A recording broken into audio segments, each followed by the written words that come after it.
အားလုံးမင်္ဂလာပါဒီနေ့ကတော့ Samsung ရဲ့ A series သစ် A14 လေးကို unboxing လုပ်ပြီးအတူတူကြည့်မှာဖြစ်ပါတယ် Samsung Galaxy A14 မှာ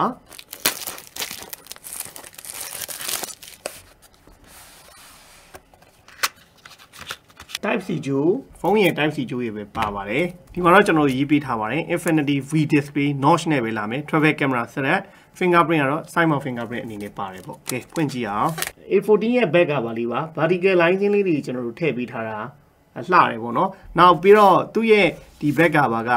matte finish ပုံစံမျိုးတော့လုပ်ပေးထားတယ်ပေါ့လုံးဝ flat design ကျွန်တော်တို့မြင်တွေ့ဘူးတဲ့ A34 A54 တွေနဲ့အတူတူပဲပေါ့နော်ကျွန်တော်နောက်ကျောဘက်မှာ vertical line လေးထည့်ထားတာတော်တော်လှတယ်လို့ပြောလို့ရတယ်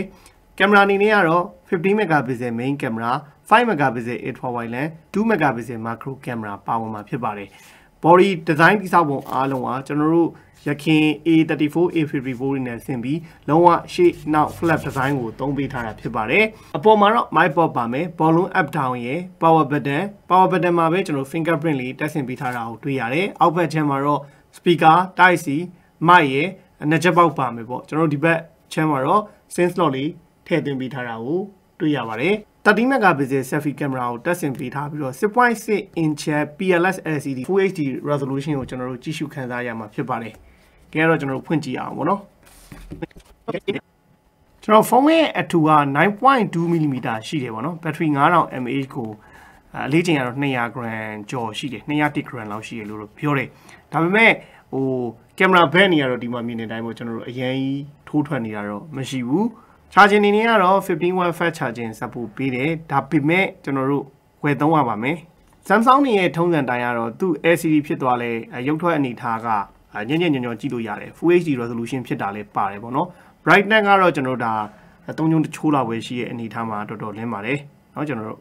အဲ့တော့ display ပိုင်းကတော့ကျွန်တော် Samsung တွေကိုအထွေထူးကျွန်တော်တို့ပြောစရာမလိုဘူးပေါ့နော် Google service ဘာညာအားလုံးပါတယ်နောက်တစ်ခုအနေနဲ့ကျွန်တော်တို့ဒါrecording ဖမ်းမယ်ဟိဆိုလဲ call recording ကိုအတန်ဖမ်းနေပါသည်မဟုတ်ဘဲနဲ့သုံးလို့ရတယ် record ကတစ်ခါတည်းပါတယ်ပေါ့နော်အဲ့ဒါကတော့ဒါ Samsung ရဲ့အဓိကအားသာချက်လို့ပြောလို့ရတယ် matte finish ပုံစံမျိုးလောက်ထားတယ်ဆိုပေမဲ့လက်ရာလေးကတော့ကျွန်တော်တို့အစည်းအပိုင်းထင်ခြင်းတယ်ပါတဲ့ကင်မရာလေးတွေကျွန်တော်တို့နည်းနည်းလောက်တော့ကြည့်ကြည့်အောင်ပေါ့နော်ဘယ်လိုအနေထားရှိအောင်ဘာမှမကြည့်ခင်မှာကျွန်တော်ကင်မရာ feature လေးဝင်ကြည့်အောင်ကင်မရာ feature အနေနဲ့တော့ပုံမှန်တိုင်းကျွန်တော် portrait ပါမယ် photo ပါမယ်ဗီဒီယိုပါမယ်မိုးမှာပါသေးတော့မိုးမှာ pro မှုပါမယ်ပန်နိုရာမာမှုပါမယ်ဖုမှုပါမယ်မာခရိုမှုပါမယ် night မှုကတော့ကျွန်တော်ဒီမှာ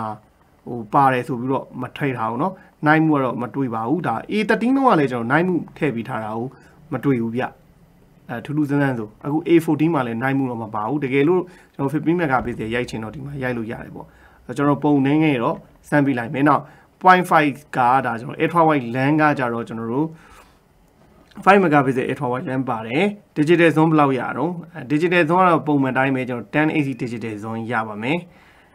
နောက်တစ်ခုအနေနဲ့ selfie မှာဆိုရင်ကကျွန်တော်တို့ portrait ပါမယ် photo ပါမယ် video ပါမယ်မိုးမှာလည်း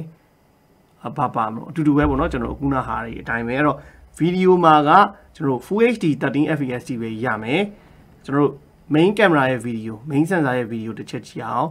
main sensor မှာလည်း Full HD 13 fps ရမယ်ဒါ stabilization တွေဘာညာတော့မပါဘူးပေါ့နော် selfie ပုံတွေရိုက်တဲ့နေရာမှာတော့ against the light ရိုက်တဲ့အချိန်မှာတော့အရန်ကောင်းတဲ့ပုံရိပ်တွေကိုမရဘူးဆိုပေမဲ့ဒါပုံမှန်ကျွန်တော်အလင်းရောင်တက်အလင်းရောင်ကောင်းကောင်းရတဲ့နေရာမှာရိုက်တဲ့အနေထားမှာဆိုရင်တော့ရတဲ့ skin tone တွေရောထွက်တဲ့ result တွေကသူ့30 megapixel မှာကောင်းကောင်းပုံရိပ်ရည်သွေးရတာကိုတွေ့ရတယ် main sensor camera နဲ့ရိုက်တဲ့ပုံရိပ်ချို့လည်းထည့်ပေးထားတယ်ပေါ့နော်အဲ့မှာဆိုလည်းကျွန်တော်တို့ဒီ studio ထဲမှာရိုက်ကြည့်တာရောအပြင်မှာအဆန်းသွားရိုက်တဲ့ရတဲ့ result အနေနဲ့ကတော့ရလာတဲ့ color လေးတွေကကျွန်တော်တို့ဟိုဈေးတက်တာတဲ့ A series ဆိုပြီးတော့ဖွေးပေါ့နော်ဟိုဖွေးကြီးပဲမသွားဘဲနဲ့ရှင်းလိုက်တဲ့ color saturation တွေရှိတယ်နောက် vivid color အရောင်လေးကိုရတာတွေ့ရတယ် landscape ပုံတွေရိုက်တဲ့အချိန်မှာလည်း dynamic rate ရတာမဆိုးဘူးတော်တော်အဆင်ပြေတဲ့အနေအထားတစ်ခုမှရှိတယ်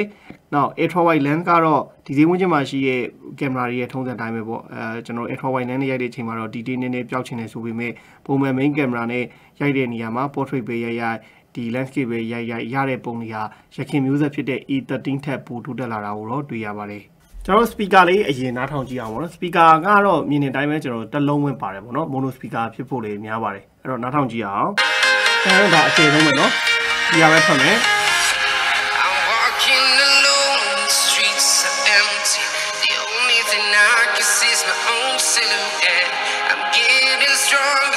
Step by step, the clock is ticking, but there's no time for regrets.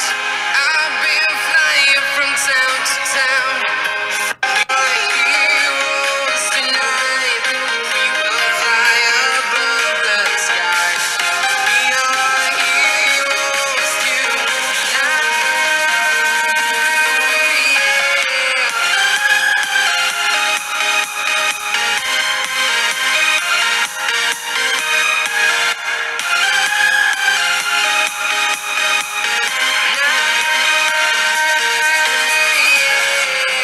Feel like a dynamite, ready to explode right up in the sky. I need you to listen. အတန်နားထောင်ရတာ mono speaker ဖြစ်တာတခုပဲရှိတာတန်ငိမ့်နေဒီ bass တန်လည်းပါတဲ့လောက်ပါတယ်ဟိုအတန် quality အနေနဲ့တော့ mono speaker ထဲမှာမစိုးတဲ့အနေအထားမှာရှိတယ်အရင်တော့ကြဲကြဲဆူဆူကြီးမဟုတ်ဘူးငိမ့်ငိမ့်လေးနဲ့နားထောင်လို့ကောင်းတဲ့အနေအထားအတန် result ကိုကြားရတယ်ပေါ့နော်အဲ့မဲ့လေ9သိန်းကျော်ဖုန်းတော့9သိန်း3000ခွဲတဲ့ RAM 460ဖို့9သိန်း3000ခွဲပေါ့နော်9သိန်း3000ခွဲတဲ့ဖုန်းတစ်လုံးအနေနဲ့ကတော့ stereo speaker လေးပါလာရင်တော့ပိုကောင်းတာပေါ့ဗျာ stereo speaker လေးပါလာရင်တော့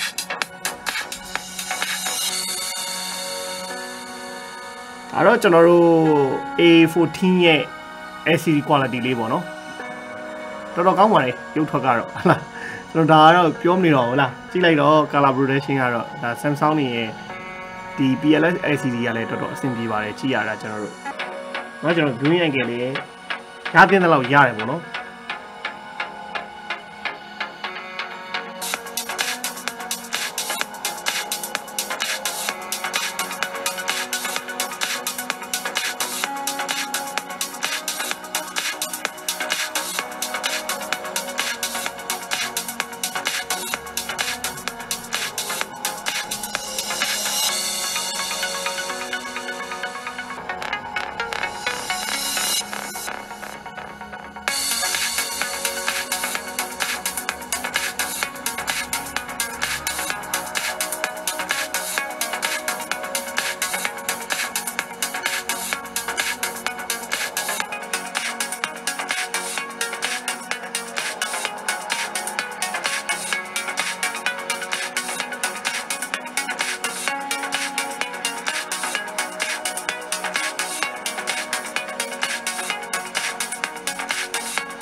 တော့ကျွန်တော်တို့အခုမြင်တွေ့ခဲ့ရ A14 လေးရဲ့ရုပ်ထွက်အနေထားနဲ့အတန်တွေကိုကြားခဲ့တာဖြစ်တာပေါ့เนาะ speaker ရောဒီ display ရောdisplay အနေနဲ့ AMOLED display မဖြစ်တာလေးပဲကျွန်တော်တို့ကအပြည့်ပြောစရာရှိတာပေါ့ဒါကတော့ Samsung ရဲ့ထုံးစံတိုင်းဒီ9သိန်းကျော်မှာ AMOLED ကတော့ရဖို့မရှိဘူးပေါ့ဗျာဈေးတက်တဲ့အနေထားကတော့ Full HD Plus resolution နဲ့လေကြည့်ရတာကျွန်တော်တို့တော်တော်လေးတော့အဆင်ပြေတာကိုတွေ့ခဲ့ရမှာဖြစ်ပါတယ် speaker ကလည်း mono speaker ဖြစ်တယ်ဆိုပေမဲ့အတန်လုံးလုံးလေးနဲ့တော်တော်နားထောင်လို့ကောင်းတဲ့အနေထားမှာရှိတယ်ကျွန်တော်ပါတဲ့ side mount fingerprint လေးကတော့တော်တော်လက်အလုပ်လို့ဒါတွေ့ရတယ်။တိုက်ရဲ့ Samsung ရဲ့ဘိုင်းအနေနဲ့ကတော့ A13 တုန်းကလိုပဲ Samsung Exynos 850ကိုပဲအသုံးပြုပေးထားတာတွေ့ရတယ်ပေါ့။ battery လည်း 9000 mAh ကျွန်တော်တို့အားလုံးအတူတူပဲ။နောက်ကျွန်တော်တို့ဒီကောင်ကတော့ဟိုတခုထည့်ပြောချင်တာက patch ကြီးဆော့မယ်ဟေးဆိုရင်တော့မဝင်နဲ့ပေါ့ဗျာ။အကြိုက် scope တော့မပါဘူး။ပုံမှန် mobile legend ဆော့မဲ့သူအတွက်ဆိုရင်တော့ဒီကောင်က ultra ပွင့်နေဗျ။ mobile legend graphic ကိုကျွန်တော်တို့ ultra ရမယ်။ refresh rate high နဲ့ထားပြီးတော့ဆော့လို့ရတာကိုတွေ့ရပါတယ်။အဲ့တော့ကျွန်တော်တို့ဒီနေ့ဒါ A14 လေးကို unboxing လုပ်ပြီးတော့ first impression အနေနဲ့ပြောရရင်ဒီ photo ဓာတ်ပုံပိုင်းပေါ့နော်အဓိကဓာတ်ပုံပိုင်းကတော့မနစ်က A13 ထက်ပိုပြီးတော့ processing ပိုကောင်းလာတယ်ရိုက်တဲ့အချိန်မှာဓာတ်ပုံ color တွေအနေနဲ့ vivid ဖြစ်တဲ့ color လေးတွေရတာကိုတွေ့ရတယ်။ဆက်ရဲ့ Samsung ကြီးပိုင်းအနေနဲ့ကလည်းမနစ်ကသုံးထားတဲ့ Exynos 850ကိုပဲပြန်သုံးပေးထားတာတွေ့ရတယ်။ display နဲ့ speaker ကတော့တော်တော်အဆင်ပြေတဲ့အနေအထားမှာရှိတယ်။တခုထည့်ပြောစရာရှိတာmono speaker ဖြစ်တာရဲ့ AMOLED display မဟုတ်တာလွဲပြီးတော့ဟိုကြည့်ရတာနားထောင်ရတာကြားရတဲ့အတန်တွေကအဆင်ပြေတယ်။ design ပိုင်းအနေနဲ့ကတော့မနစ်ကထွက်ခဲ့တဲ့ A13 ထက် A14 မှာပို့ပြီးတော့ကြစ်လစ်လေးနဲ့ပိုမိုက်တဲ့အနေအထားမှာရှိတယ်။ Samsung fan အနေနဲ့ကတော့နောက်ထပ်ရွေးချယ်စရာ A series အသစ်တစ်ခုဈေးကွက်ထဲမှာဝင်ရောက်နေပါပြီလို့ပြောရင်းနဲ့ကျွန်တော်ဒီနေ့ unboxing လေးကိုဒီမှာတင်အဆုံးသတ်ပါမယ်။အားလုံးဘိုင်ဘိုင်ပါခင်ဗျာ။